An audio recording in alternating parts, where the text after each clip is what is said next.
Guys, welcome back, everybody. Sorry about that. Am still getting used to this mute button, but we are back, about to go into our finals event. And before we do, we wanted to take a moment to have an interview here with the player who's been kind of running the table of this event and the only player who brought the low to the ground Bant shell. So we have with us Ben Weitz. Welcome to the show. Hey, how's it going? Really good. So glad you're able to join us. Um, Anders, I'm pulling up the deck here if you want to kind of run us through this. Yeah, of course. So Ben, you've opted to play the I forgot to put Coco in my Coco deck at list. But you are getting some trade-offs. So we have the four Noble Hierarchs, four Sovereign Advocate, four Den Protector, four Death Disruptor, four Reflector Mate, three Birds of Paradise, and a single Stratus Dancer. And then the real uh hold to not playing Coco is that you then get access to Dragonlord Urgotai, or you are allowed to put that in your deck, as well as four Dromoka's Command and some Path to Exiles and a single negate, rounding it off with two times of the Green Ponder, the two of the Nissa. And then, as we've seen here, especially in the semifinals, where you get the four Flash Freeze out of the sideboard. How did you arrive at this setup where, hmm, everyone is saying Bant Coco is like it builds itself from here, but why the choice not to include it?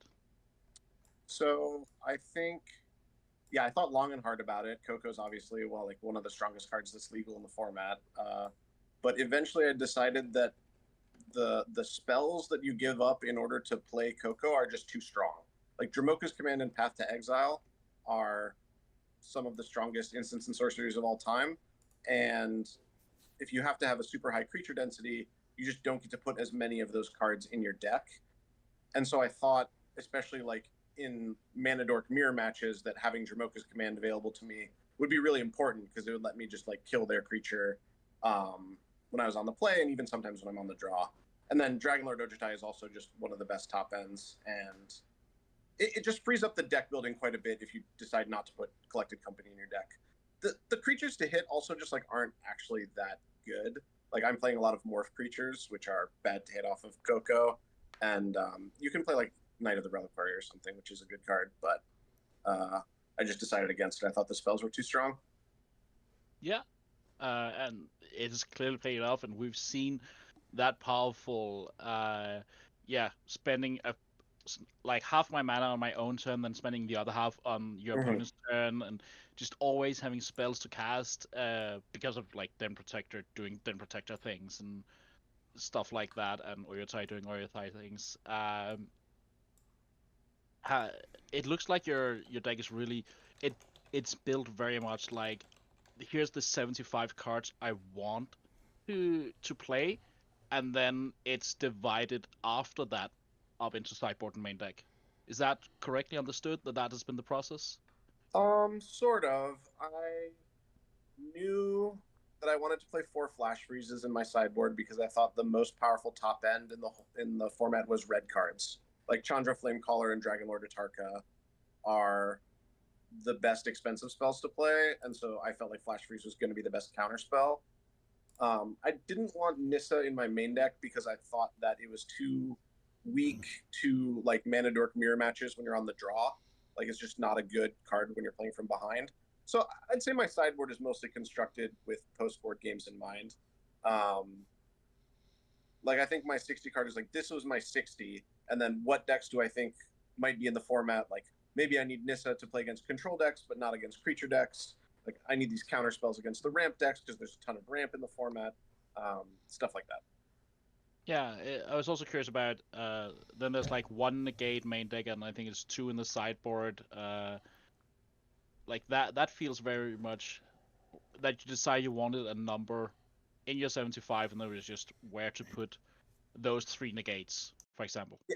Well, the thing about Den Protector is that it gives you like second copies of spells that are strong.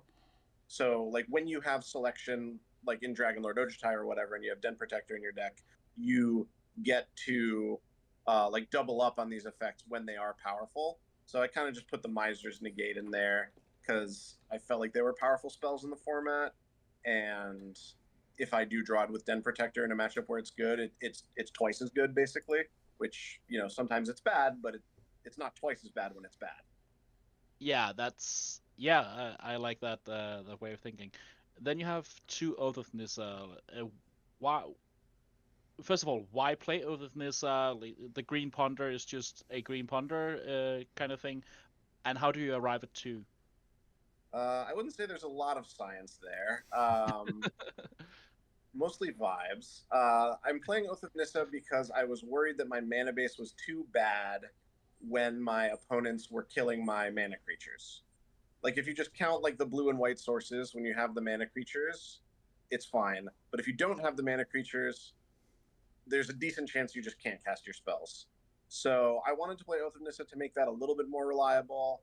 And then also, like, Den Protector and Death Mist Raptor are both a lot better in multiples. So finding a second copy can be good. And then also just like finding Dragonlord Ojutai, it's your best top end. It slightly increases that density.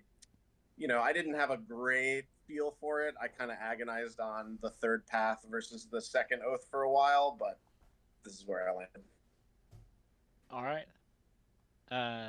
Is there anything you've discovered that you wanted to change? Any tweaks you would make if we ran this back tomorrow? Yeah, the red black like mid range deck, the Eldrazi Dragon deck looked really good to me in my games against it.